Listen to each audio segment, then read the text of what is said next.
हरे कृष्णा। आज का टॉपिक है फ्यूचर क्या होगा आप दोनों का इस रिलेशनशिप में। तो रिलेशनशिप को लेके हर कोई कुछ सोचता रहता है, कुछ बातें हम ख्यालों में सोचते ही रहते हैं और ऐसे सवाल काफ़ी ज़्यादा सताते रहते हैं। उन्हीं सवालों के जवाब हम जानने की कोशिश करेंगे। जैसा कि आप सभी को पता है, जनरल रीडिंग है, फिर भी कोशिश कर रहे हैं 2 पाइल्स लेके कि कुछ क्लैरिटी और मिल सके। तो ये रहेगा पाइल नंबर 1 और ये रहेगा पाइल नंबर 2। ये है पाइल नंबर 1 और ये है पाइल नंबर 2।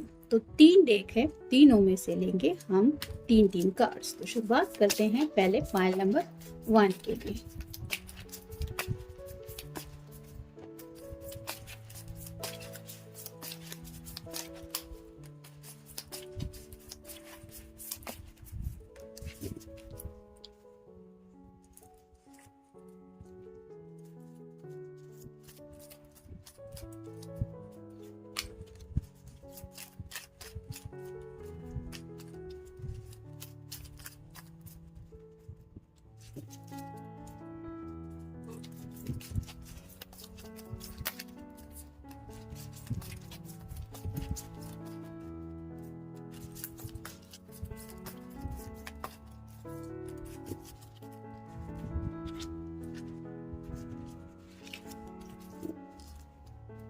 ये मिल गए कार्ड्स पाइल नंबर 1 के लिए जिन्होंने ये ऑप्शन चूज किया होगा। अब देखेंगे पाइल नंबर 2 के कार्ड्स।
ये मिल गए कार्ड्स पाइल नंबर 2 के जिन्होंने ये ऑप्शन चूज किया है।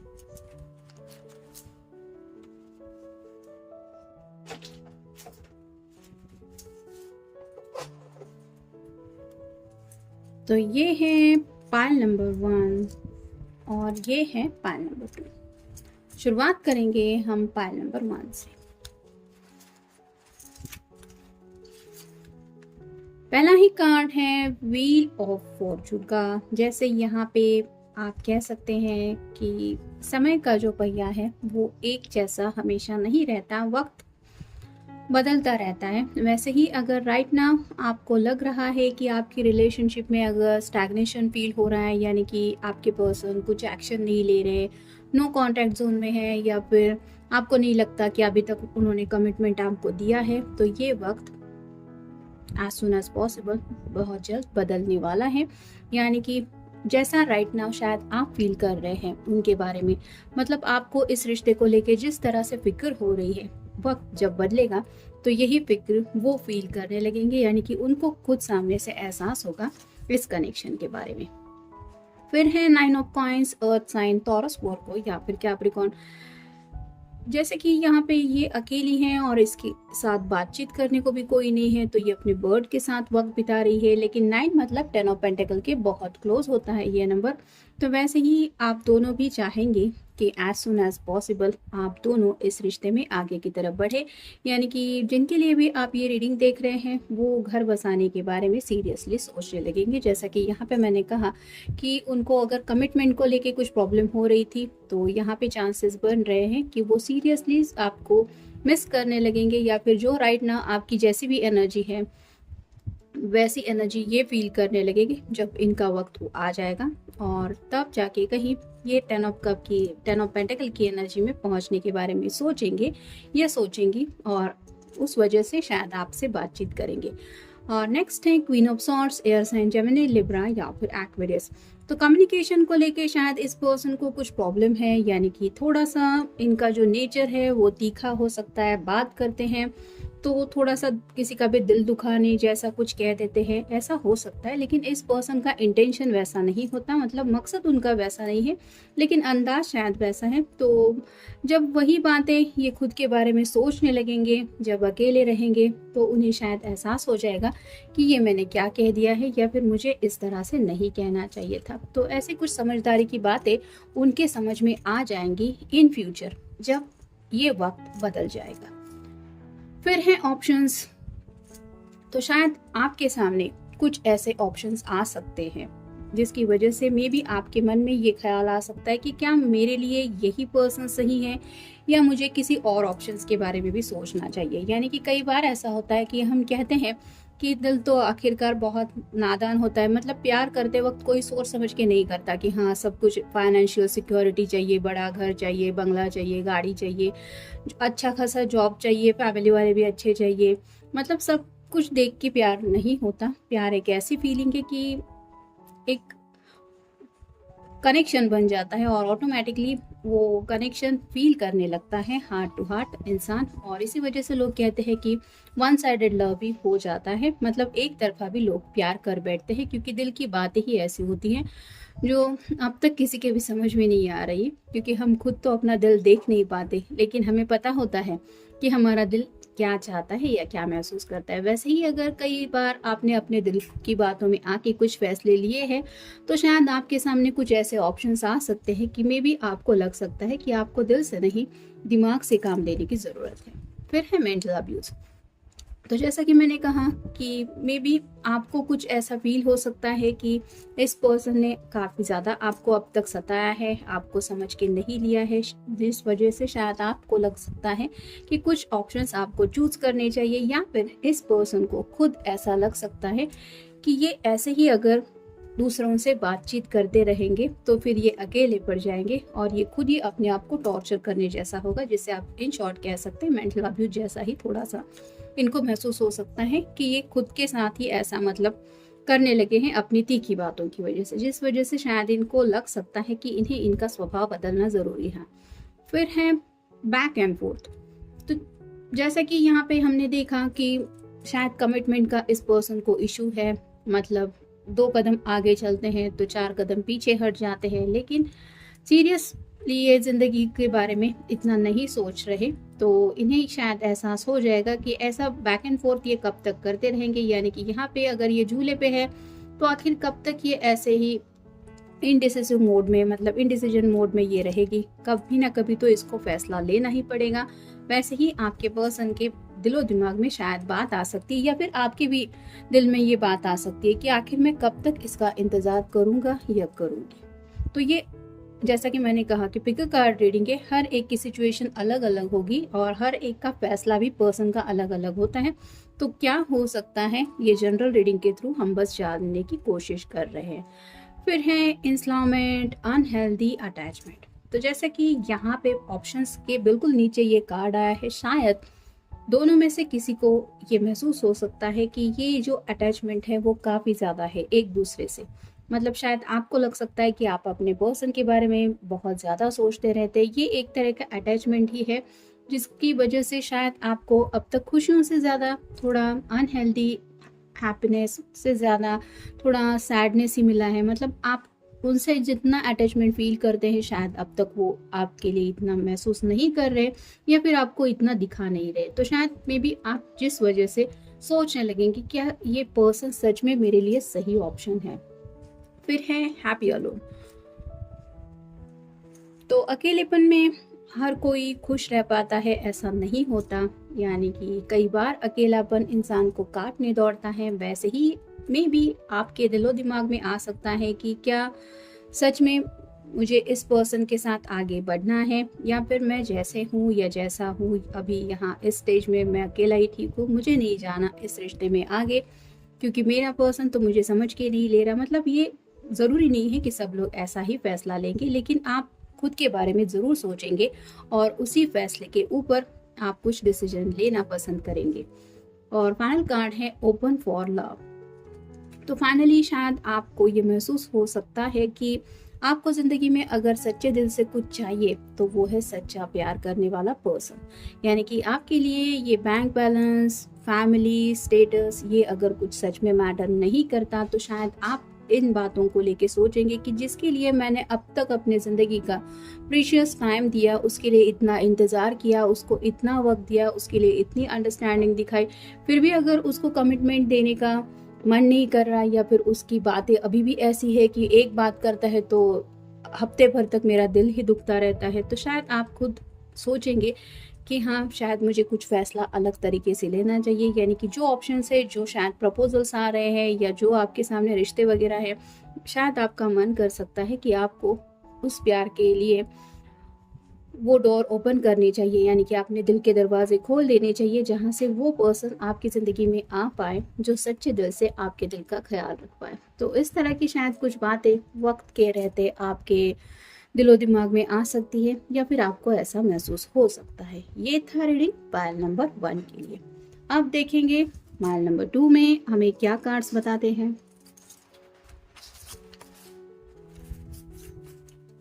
पहला जो कार्ड है द हाई प्रिस्टेस का, तो ये कार्ड मिस्टीरियस होता है। तो अगर आपको लग रहा है कि आपके पर्सन का नेचर आपको समझ में नहीं आ रहा, वो क्या कर रहा है, क्या चाहता है, क्या नहीं चाहता, शादी करना चाहता है या फिर सिर्फ टाइम पास है, ऐसे कई तरह के अगर सवाल आपके दिलो दिमाग में है तो वो मिस्ट्री आपकी सॉल्व हो जाएगी।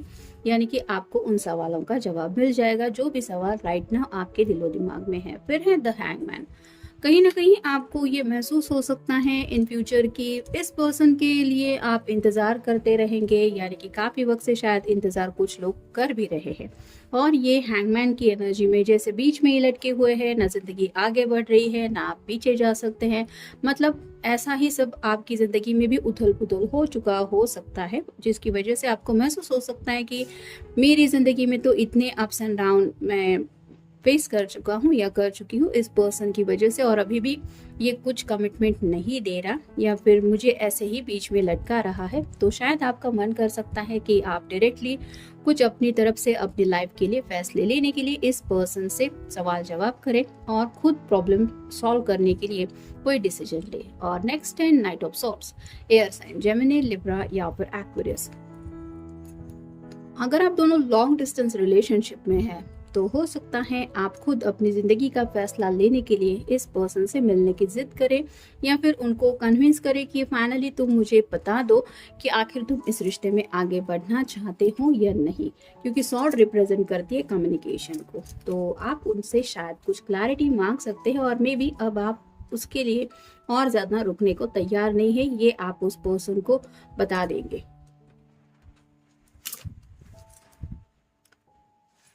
ऑर्डर।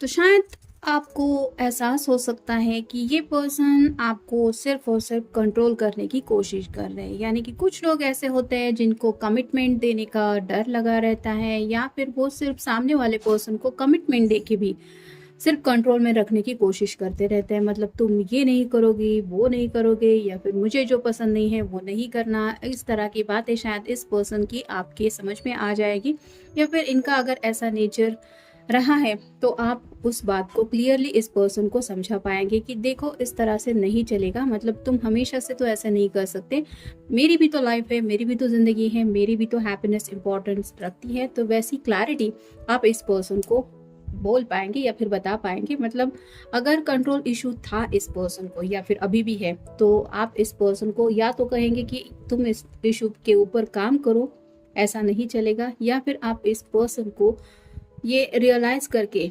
अपना कोई और डिसीजन ले भी सकते हैं। यानी कि इस पर्सन के अलावा ज़िंदगी में आगे बढ़ने को लेके कोई ऑप्शन है तो उस ऑप्शन के बारे में भी सोच सकते हैं। फिर है एंगर इश्यूज। तो शायद आप काफ़ी वक्त से इस पर्सन के लिए रुके हुए हैं। हो सकता है इस पर्सन को थोड़ा एंगर इशू भी है, मतलब आप ही है जो रुके हुए हैं, फिर भी इस पर्सन का गुस्सा आपको ही झेलना पड़ता है।